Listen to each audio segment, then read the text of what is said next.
Welcome again, good learners. Even as you're preparing for your final touches for these exams that you're looking forward to sit for, with me today is Inheritance. Inheritance by David Mulwa. We're going to look at a survey, a quick survey, a review of the text, and then, of course, essay questions, KCSE based ones, and, of course, a sample or analysis of the same, and the exams approach, and how you, as learners, as you, when you're preparing for this particular sittings, you are to maybe prepare the kind of things that you need to put together. To see yourself maybe going through. And this one is for those ones who are taking this particular, because it's one of the optional texts as the compulsory text on the other end. So if this is what maybe you're best at, find it useful. So welcome. So the inheritance rather, essays, question essays, and of course the analysis. We're going to talk about African problems that are caused by ineffective leadership with reference to David Muller's Inheritance. Write an essay to illustrate the truth of these assertion or statement that many African problems are caused by ineffective leadership. With reference to David Muller's Inheritance, write an essay to illustrate the truth of these statements. Brace yourself as I take you through the sample citations from the text that really indicate that the African problems are as a result of ineffective leadership. But before we get into that, how then were you supposed to read or to answer the questions? These are a couple of few things that you're supposed to look, the do's and don'ts. How to answer essay questions based on inheritance. Of course, first of all, read the question keenly as I've taken you through. For example, here we have the problems that are Africans are enduring are as a result of ineffective leadership. And with drawing illustrations and reference to the David Muller's Inheritance, then ascertain these assertion. And therefore, the part of reading the question keenly, you have really to look at that. And then two, identify the keywords in the question. Identify the keywords in the question. For example, in this case, we've got ineffective practices by leaders that lead to what? That lead to problems. Very good. Ineffective rather, and practices, the leadership practices, they lead to problems that Africans are facing. So how? Those are the keywords in our prompt up there. 4, develop points of interpretation. What are you going to interpret here? Those particular points of interpretation that you're going to develop, they need to be in tandem, concurrently with the prompt or the question. They need to be in brackets, so you don't have to wander out of the prompt. Now, the keywords in these questions are ineffective leadership and problems. Now, show how the citizens of Kitula Republic experience a myriad of problems as a result of incompetent leadership by Lacuna, Kaso, and his equally inept henchmen. Now, in each of the points that you come up with, link the ineffective leadership to problems that the citizens encounter. I'm going to show you shortly, but this is how you're supposed to really look at the question, scrutinize it before you get back or you get down to it. The task would include showing how or linking between ineffective leadership and suffering of the people. You need to link how the incompetence in leadership as portrayed by Lacuna, Kaso, and his henchmen out there link to the suffering of the people. Now, the problem should be an outcome. The problem should be an outcome or the consequence of ineffective leadership. Now, reasons why students lost marks in these questions. Okay, this was on the previous exam settings. Most essays lacked textual illustrations on, so you're likely to be asked or tested on the same, so that you really illustrate by showing or giving more textual illustrations. Now, we had also the ineffective leadership, the problems, and also the background information about the ineffective leadership. Now, in Ayrton's essays, writing the introduction, how do you get to the beginning? How do you jumpstart your work? The introduction.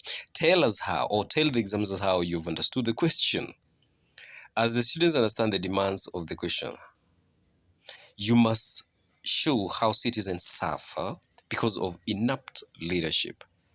2. Include the keywords in your introduction. Do not simply rewrite the question as your introduction. You can paraphrase it. Write a brief, precise introduction. A brief and a precise one, short introduction. So in the next slide, I'm going to show you how you practically doing that one or putting things into place. In your introduction, we must see, or the examiner must see, both the poor leadership and of course the problems of the suffering. The suffering must be directly linked to the leadership. The suffering must be directly linked to the leadership. Now, this is a sample introduction. A sample introduction. A good leader inspires his or her subjects to success, not failure. On the other hand, ineffective leaders, they bring disillusionment and do not inspire confidence among their people. In the world today, scandals have tainted reputations of many people, and leaders worthy of trust are more in demand than ever. David Muller's Inheritance depicts an example of ineffective leadership meted out on the people who suffer as a result. A very good introduction right there. You see, we've mentioned the ineffectiveness of leadership and of course how that one brings out the suffering of the people, which depicts an example of ineffective leadership meted on the people who suffer as a result. Developing the body. Developing the body after the introduction. Suppose that was the introduction, your introduction up there. You need to develop it. Develop it. Now, expounding on ideas. You need to have at least 4 well-developed points, ideas that of deliberation of what you're going to deliberate on. Now, each point must occupy, of course, a separate paragraph. And then 3, give adequate textual illustrations of the action. That is ineffective leadership, and also give background and outcome. That is the problems as a result of the ineffective leadership as depicted from the text. Points of interpretation. We have impoverishment, poor planning, brutality, corruption, vengeance, exploitation, and favoritism. Favoring, the act of favoring one. Maybe a member is coming from your family lineage, you favor them than the ones who are not coming from your family lineage. Now, paragraph development, let's start with the first one. Action. Ineffective leadership. Lacuna favors his incompetent friends and tribesmen at the expense of other citizens of Kutula. Now, here you need to give sufficient textual details to support this assertion. Outcome. The problems, that is. Show how citizens of Kutula, for example, Tamima, Lulu, Bengo, and Judah bear the brunt of the Kutula's nepotism and favoritism, and of course by citing sufficient textual illustrations. Background information, some examples. These many years, and he hasn't seen anyone but his clansmen and his bevy of concubines. Tamima, that's on page 29. So, another one, citation. So I took courage and made friends with the manager, whose tribesmen of leader Kasul. It pays to know the leader's tribesmen. That is then on page 34. I have the report here. It says there is no management worth talking of. Political appointees and lax tribesmen, and that's Goldstein. That's on page 71. Anyone against the evacuation is to be dismissed forthwith and start an immediate recruitment of people from our loyal clan, regardless of this education or their education. Fill those positions with people, men I can trust. That is Lacuna. That's on page 96. So out of this particular background information, we're likely to come up with a development of points of interpretation rather. Let's look at sample set book essay questions and of course answer based on the same. Sample set book essay question or questions and of course answer based on the same text. 1. Ineffective leadership causes citizens a lot of difficulties. Citizens suffer impoverishment, detainment, harassment, cruelty, among other ills. Lacuna Kaso is inept as a leader, and citizens of Kutula suffer as a result. Ineffective leadership leads to abject poverty.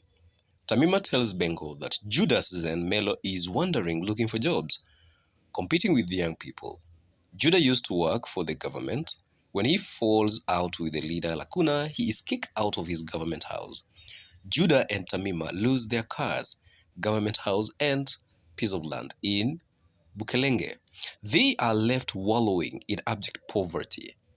Tamima is forced to pick coffee for Chipande on her former farm. Bego says poverty makes it hard for them to see straight. Also, Lulu is sent home to collect school fees, but Tamima cannot raise the money yet. She works on the coffee farm all day with no extra money. On the other hand, Judah roams in search of a job and settles for one as a security guard in Patola. He lives in a cardboard house. Because of poverty, he is forced to compromise his principles. He befriends Midhambo, Lacuna's tribesman and a manager at Kaso Mines because he needs his favor in getting a machine operator job. The desperation makes him to start drinking and to produce fake letters in pursuit of the job. In his drunken stupor, Judah says that a black man only rests when he dies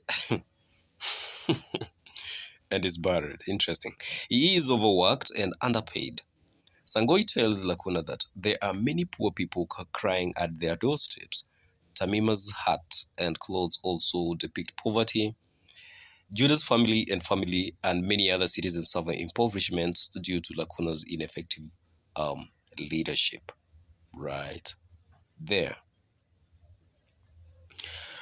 Poor planning by Kutula's leaderships also causes problems for the citizens. Poor planning methods or poor planning strategies by Kutula's leadership also causes problems with the citizens. Now, the government dam project results in more harm than good. The valley dries up and Tamima has no choice but to walk up to 15 kilometers from sunrise to sunset in search of precious necessity. Also, schools charge exorbitant fees and most parents cannot afford. Lulu and 300 others are sent home to collect fees for construction of a second perimeter wall. That's a perimeter wall rather. Computer laboratory, games and examination fees. In addition, the leaders borrow loans in the people's names but bank them in their individual accounts. They also throw useless lavish banquets rather, and poor innocent citizens do not benefit at all. Everything is imported, including the whiskies, canned beer, coffee, etc.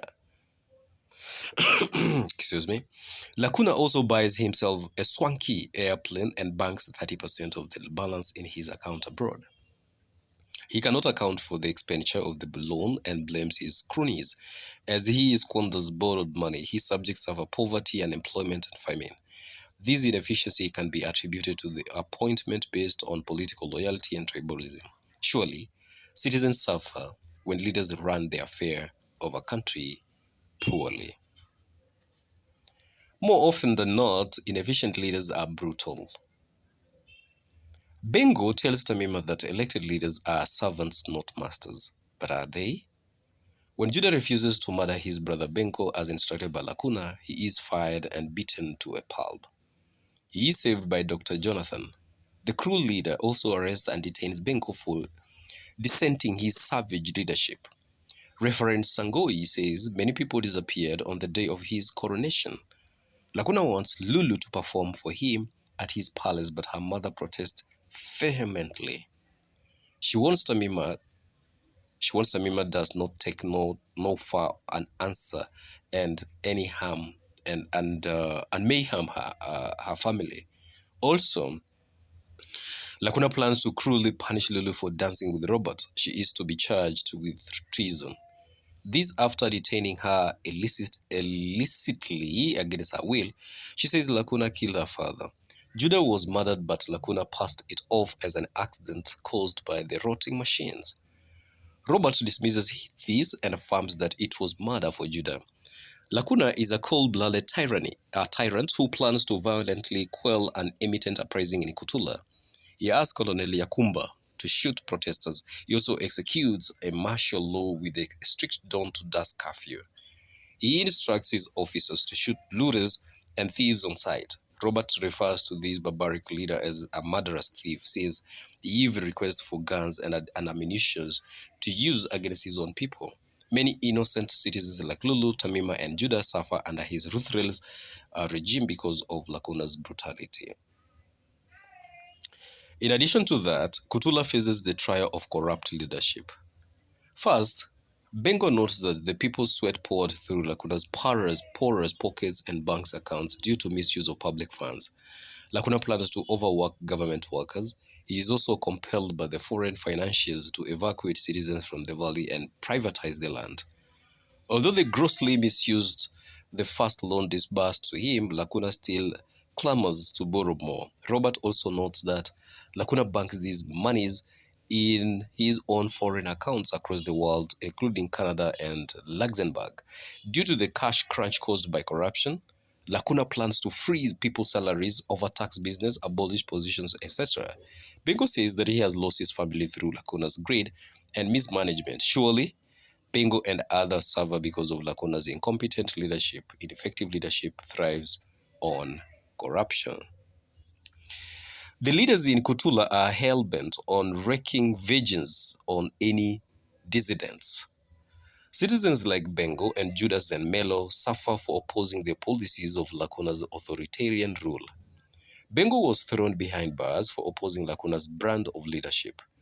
Lacuna had initially hatched a plan which would involve killing his brother Bengo, a thorn in Lacuna's political side.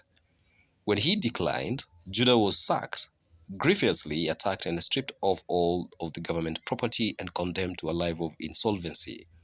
He suffers wandering from town to town in search of employment with the view of feeding his family.